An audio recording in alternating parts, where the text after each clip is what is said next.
সালামু আলাইকুম। পৃথিবীতে এমন কোনো জালিয়াতি এখন পর্যন্ত আবিষ্কার হয় নাই যেটা বাংলাদেশের মানুষ জানে না। আজকে আমরা জানবো চেক ডিজনার সম্পর্কে। প্রথমে একটা এক্সাম্পল দিই। তো আপনি আর আপনি আমার কাছ থেকে 10 লাখ টাকা ধার নিলেন। ধার নিয়ে বললেন যে 1 মাস পরে দিব। আমিও টাকাটা দিয়েছি আপনাকে সরল বিশ্বাসে। তো 1 মাস পরে আমি আপনার কাছে টাকাটা চাইলাম যে ভাই টাকাটা এখন দেন, 1 মাস তো হয়ে গেছে। তো আপনি বলেন যে ভাই ঠিক আছে টাকা তো দিবে, আমার কাছে তো ক্যাশ নাই, আমি আপনাকে চেক লিখে দিই, আপনি একটু কষ্ট করে ব্যাংক থেকে টাকাটা তুলে নেন। আমি বললাম ওকে ফাইন, সমস্যা নাই, দেন চেক দেন। তো আপনি সুন্দর করে আপনার অ্যাকাউন্ট 10 লাখ টাকা, ডেট, নাম ঠাম লিখে আপনার সিগনেচার দিয়ে আপনি আমাকে দিলেন যে যান ভাই টাকাটা ব্যাংক থেকে তুলে নেন। তো আমি চেকটা নিয়ে ব্যাংকে যেয়ে জমা দিলাম যে ভাই আমাকে 10 লাখ টাকা দিয়ে দেন। তো ব্যাংকের কর্মকর্তা চেকটা আর কি দেখে অ্যাকাউন্ট চেক করে বলতেছে ভাই কি বলেন, এই অ্যাকাউন্টে তো 10 টাকাও নাই, আপনি 10 লাখ টাকা করতে চাচ্ছেন। তো তখন আমি কি করব? আমি কি আপনার নামে মামলা করে দেবো সাথে সাথে? না কি করতে পারবো না করতে পারবো, কারণ আমার মাথা তো আর ঠিক থাকবে না। 10 লাখ টাকা, এখন আমি কত বড় একটা জালিয়াতির মধ্যে পড়ে গেলাম না। তো আজকে আমরা এই বিষয়টা নিয়েই কথা বলবো যে এই চেক ডিজনের যে মামলাটা, এই মামলাটা আমরা কখন করতে পারি, কার বিরুদ্ধে করতে পারি, কোথায় করতে পারি, কত দিনের মধ্যে করতে হবে, এই সবগুলো বিষয় নিয়ে কথা বলবো। তো এই চেক ডিজনার এর মামলাটা অনেকেই অনেক নামে কিন্তু চেনে। অনেকে এনআই অ্যাক্টের 138 নম্বর ধারা নামে চেনে, কেউ চেক জালিয়াতির মামলা নামে চেনে, আবার কি কেউ চেকের মামলা বলে জানে। বা এই যে বহুল পরিচিত কিন্তু একটা নাম আছে যেটা হচ্ছে এনআই অ্যাক্টের 138 নম্বর ধারার মামলা। তো সেটা আসছে দ্য নেগোশিয়েবল ইনস্ট্রুমেন্ট অ্যাক্ট 1881-এর, বা এই যে এনআই অ্যাক্ট, এনআই অ্যাক্টের 138 নম্বর ধারার মামলা। তো এই 138 নম্বর ধারাতেই কিন্তু এই চেক ডিজনার সম্পর্কে বলা আছে। তো এখানে কি বলা আছে এটা আমরা একটু দেখি। তো এখানে বলা আছে, এই সেকশনের টাইটেলটা আমরা একটু দেখব, কারণ এই সেকশনটা অনেক বড়। ও টাইটেলটা দেখলে আমরা ইনশাল্লাহ বুঝতে পারবো যে কনসেপ্টটা কি বলতে চাচ্ছে এই সেকশনে। তো এখানে বলতেছে dishonour of cheque for insufficiency etc of funds in the account. মানে চেক ডিজনারটা কখন হয়, কী জন্য হয়? For insufficiency. ধরেন আপনি বিকাশে একজনকে সেন্ড মানি করবেন কত? 1,000 টাকা। তো 1,000 টাকা যখন সেন্ড মানি করলেন, তখন দেখাচ্ছে যে ইনসাফিসিয়েন্ট ব্যালেন্স। তখন আপনি আপনার ব্যালেন্স চেক করে দেখেন যে আপনার কাছে আছে 980 টাকা। তার মানে কি আপনি যত টাকা আর কি ট্রান্সফার করতে চাচ্ছেন বা যত টাকা তুলতে চাচ্ছেন ব্যাংক থেকে, আপনার অ্যাকাউন্টে ওই পরিমাণ টাকা নাই। ওই পরিমাণ টাকা যদি না থাকে, এই যে ইনসাফিসিয়েন্সি যদি হয়, তখন আপনার এই যে চেকটা ডিজনার হয়ে যায়। আরও কিছু কারণ আছে, কিন্তু এখানে ইটিসি লেখা আছে। এই ইটিসি রেটগুলোতে কী বোঝানো হচ্ছে এগুলো আমরা আস্তে আস্তে শিখবো একটু পরে। আচ্ছা, এই চেক ডিজনার তো হয়ে গেল। ধরেন আপনি একটা ব্যাংকে আপনার চেক দিলেন, সে বললো যে আপনার অ্যাকাউন্টে টাকা নাই, চেকটা ডিজনার হয়ে গেছে। এরপরেই কি আপনি মামলা করতে পারবেন? না, মামলা করতে পারবেন না। তো এইগুলোর জন্য কিছু গ্রাউন্ডস আছে, এখানে 5টা গ্রাউন্ডস আমি লিখে রাখছি। তো এইগুলো ফুলফিল হওয়ার পরে আপনি গিয়ে মামলা করতে পারবেন। ঠিক আছে? তো প্রথমে গ্রাউন্ডগুলো আমরা দেখি। আমরা কিন্তু অলরেডি এক্সাম্পলের মধ্যে অনেকগুলো গ্রাউন্ড কমপ্লিট করে ফেলছি। তো দেখেন, প্রথমে বলতেছি কি চেক ব্যাংকে জমা দেওয়া হয়েছে।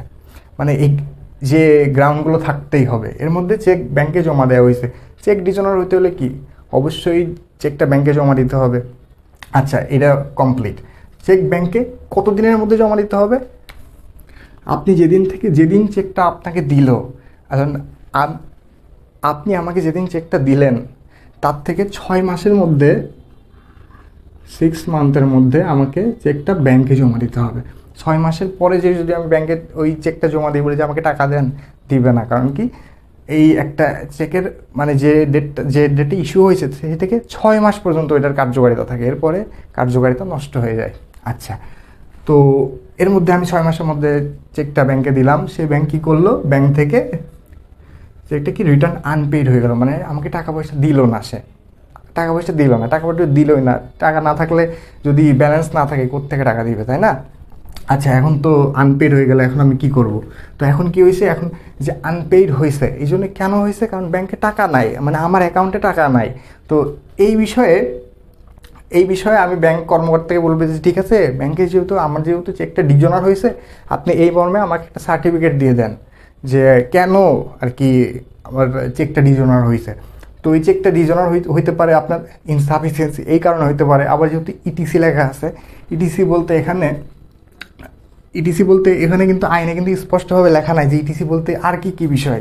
এগুলো হইতে পারে দেখা যাচ্ছে যে আপনার মানে অ্যাকাউন্টটা ব্লক করা, আবার দেখা যাচ্ছে যে আপনার যে আর কি সাইন দিছে তার স্বাক্ষরের সাথে যে ওই যে চেকের যে সাইন এটার মিল নাই বা অন্য কারণে হইতে পারে। এই বিষয়টা আসছে একটা আমাদের একটা কেসে হাবিবুল্লাহ ভার্সেস, আমি যদি ভুল না করে থাকি, খলিলুল্লাহ ভার্সেস হাবিবুল্লাহ, এই কেসের মাধ্যমে সুপ্রিম কোর্ট বলছিল যে এই ইটিসি বলতে আরও অনেক কোনো গ্রাউন্ড বোঝাইতে পারে, শুধুমাত্র ইনসাফিসিয়েন্সি না, হইতে পারে এটা অ্যাকাউন্টটা ব্লক বা অ্যাকাউন্টে কোনো সমস্যা আছে বা রেস্ট্রিক্ট করে দেওয়া হয়েছে বা হচ্ছে সাইন মেলে না, ইটিসি যাই হোক।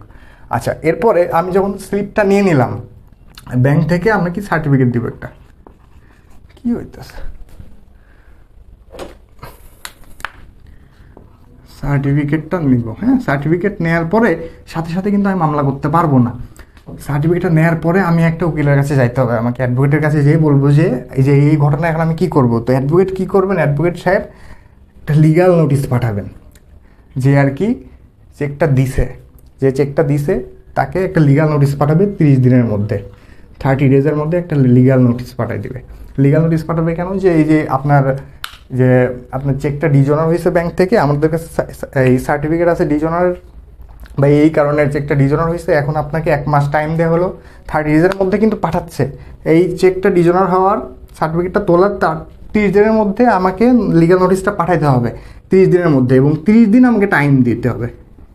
মানে 30 দিন তাকে টাইম দিবে যে আর কি এই যে জালিয়াতিটা করছে, যে আর কি ভুয়া চেক দিছে আর কি, তাকে 30 দিন টাইম দিয়ে বলবে 30 দিনের মধ্যে আপনি টাকাটা দিয়ে দিবেন। আচ্ছা, 30 দিনের মধ্যে টাকাটা কীভাবে লিগাল নোটিশ দিতে হবে, লিগাল নোটিশ দেওয়ার ওয়ে আছে 3টা। একটা হচ্ছে তাকে সরাসরি যেয়ে দিতে হবে, যে আপনার একদম হাতে ধরে আমি আপনাকে দিলাম যে এই যে আপনার লিগাল নোটিশ, আপনি 30 দিন টাইম পাইলেন, এখন আপনি টাকাটা দিয়ে দিবেন। আচ্ছা, এছাড়া কি আপনি চিঠির মাধ্যমে দিতে পারেন। আরেকটা কি, আপনি একটা লোকাল নিউজ পেপারে আর কি দিয়ে দিলেন আর কি, যে এই অবস্থা। আচ্ছা, 30 দিন আপনাকে হাতে টাইম দিল, এখন 30 দিনের মধ্যেও যদি সে টাকাটা ব্যাক না করে, মানে যে আর কি জালিয়াতি করছে, যে আপনি যে 10 লাখ টাকা আমাকে দিলেন না, আমি আপনাকে 30 দিন টাইম দিলাম যে ভাই 30 দিনের মধ্যে কিন্তু আপনি টাকাটা দিয়ে দেন, লিগাল নোটিশ দেওয়ার পরে, তো লিগাল নোটিশ পাওয়া 30 দিনের মধ্যেও আপনাকে টাকাটা দিলেন না, তখন আমি 30 দিনের মধ্যে যে ফেল টু পে, যখন 30 দিনের মধ্যেও টাকাটা দিলেন না, তার 30 দিনের মধ্যে আমি মামলা করে দিব। মামলা কোথায় করব, এটা হচ্ছে ম্যাজিস্ট্রেট, ফার্স্ট ক্লাস ম্যাজিস্ট্রেটের কাছে মামলা করব। ফার্স্ট ক্লাস ম্যাজিস্ট্রেট মানে সিআর মামলা করবো, সরি, ফার্স্ট ক্লাস ম্যাজিস্ট্রেটের কাছে মামলা করব। তো এইভাবে আর কি এই সিস্টেমটা ফলো করতে হবে। মানে আমি সাথে সাথে আমি চেক নিয়ে আমি মানে ব্যাংকের কাছে গেলাম, আমার কাছে চেকটা ফেরাই দিল যে আপনার ব্যাংকে টাকা নাই, আমি সাথে সাথে কোর্টে চলে গেলাম যে মামলা করবো এখনই, এটা সম্ভব না। মানে মামলা করতে গেলে আপনার কিন্তু এখানে 2 মাস টাইম লাগতেছে, তাই না? দেখেন, সর্বোচ্চ 2 মাস। কারণ কি, আপনি যখন ব্যাংক থেকে ডিজনাল সার্টিফিকেটটা পাইলেন, তারপরে আপনি 30 দিনের মধ্যে আপনি লিগাল নোটিশটা দিলেন, বা ও তারপরের দিনও যদি দেন তাহলে 1 মাস লাগবে। তারপরের দিন যে আপনি অ্যাডভোকেটের কাছে বললেন যে আমার সাথে এই হয়েছে, তারপরে দেখা যাচ্ছে ওই দিনই অ্যাডভোকেট সাহেব লিগাল নোটিশ পাঠাই দিল, সেই থেকে 30 দিন কিন্তু আপনাকে ওয়েট করতে হবে। যে সে যদি টাকাটা ফেরত দেয় তাহলে তো হয়ে গেল, আর টাকা যদি সে ফেরত না দেয় তারপরে আপনি 30 দিনের মধ্যে মামলা করতে পারবেন। তো এখন কেউ যদি এই চেক ডিজনারের এই যদি অপরাধটা করে, তার শাস্তি হচ্ছে 1 বছরের জেল, অথবা এই যে 10 লাখ টাকা আপনি আমার কাছ থেকে নিয়েছিলেন, মানে চেকের যে অ্যামাউন্টটা, ওই অ্যামাউন্টের সমপরিমাণ যে এই ব্যালেন্সের সমপরিমাণ সেম অ্যামাউন্ট, অথবা হচ্ছে 3 গুণ, মানে 3 গুণ। ধরেন আপনি 10 লাখ টাকার আপনি আমার সাথে জালিয়াতি করছেন, তাই না? আপনি যে এক্সাম্পলটা দিলাম আর কি, 10 লাখ টাকা জালিয়াতি করছেন, কোর্ট চাইলে 30 লাখ টাকা পর্যন্ত আপনার কাছ থেকে ফাইন আদায় করতে পারবে। কিন্তু খুশি হওয়ার কিছু নাই, এই যে 3 গুণ যে পাবেন, এই 3 গুণ কিন্তু আপনি পাবেন না, আপনি আপনার টাকাটাই পাবেন। যে 10 লাখ টাকা, সাপোজ যে 10 লাখ টাকা আপনার যে অ্যামাউন্টটা ছিল, ওই 10 লাখ টাকাই আপনি পাবেন। আর এক্সট্রা যেটা কোর্ট যদি চায় যে 3 গুণ, মানে 30 লাখ টাকা যদি আপনার কাছ থেকে আর কি দাবি করে, কোর্ট যদি রায় দেয় যে 30 লাখ টাকা ক্ষতিপূরণ দিতে হবে, আর বাকি 20 লাখ টাকা কিন্তু রাষ্ট্র পাবে, হ্যাঁ, মানে সরকার নিয়ে নেবে। আচ্ছা, এখন যার এগেনস্টে মামলা করা হয়েছে তার তো ডিফেন্স দিতে হবে, তাই না? তো সে কি ডিফেন্স দিবে? সে হচ্ছে দেখবে যে তার টাইম লিমিটেশনগুলো ঠিক আছে নাকি, হ্যাঁ, টাইম লিমিটেশনগুলো ঠিক আছে নাকি দেখবে, যে না আমি ঠিক সময়ে সে কি 6 মাসের মধ্যে চেকটা দিছে কিনা। সে যদি 7 মাস পরে যে চেকটা ব্যাংকে দেয়, তখন কিন্তু আর এই চেক ডিজনের মামলা তার বিরুদ্ধে করা যাবে না। আবার কি এই যে 30 দিনের মধ্যে লিগাল নোটিশ দিছে কিনা, সে দেখাচ্ছে যে আপনার এই আনসাফিসিয়েন্ট ব্যালেন্স এবং এই যে ডিজনাল সার্টিফিকেট এটা পেয়ে গেছে, পাওয়ার 40 দিন পর আছে দিচ্ছে হচ্ছে আপনাকে লিগাল নোটিশ, মামলা কিন্তু চলবে না। আবার দেখা যাচ্ছে যে কোর্টের যে জুরিসডিকশন বলতে মানে কোন কোর্টে মামলা করতে পারবেন, যে আর কি আপনার যে ব্যাংকে টাকাটা দিয়েছেন ওই ব্যাংকটা কোথায় অবস্থিত। ধরেন আপনি তেজগাঁও জনতা ব্যাংকে আপনি টাকাটা দিয়েছেন, তেজগাঁও জনতা ব্যাংকে আমি লিখি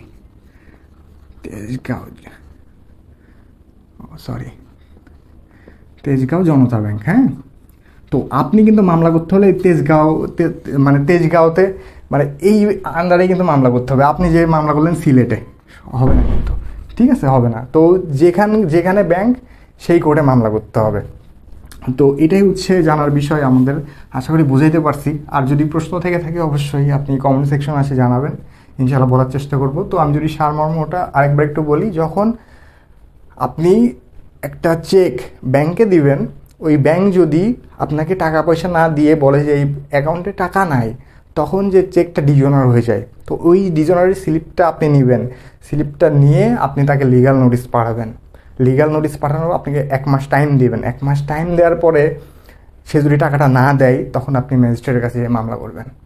কিন্তু এই বিষয়টাই হচ্ছে মানে টাইম লিমিটেশনটা খুবই ইম্পর্টেন্ট, কারণ আপনাকে এই যেদিন আর কি আপনাকে চেকটা দিল তার 6 মাসের মধ্যে ব্যাংকের কাছে যেয়ে কিন্তু আপনাকে চেকটা সাবমিট করতে হবে। এরপরে কিন্তু 1 মাসের মধ্যে আবার লিগাল নোটিশ দিতে হবে।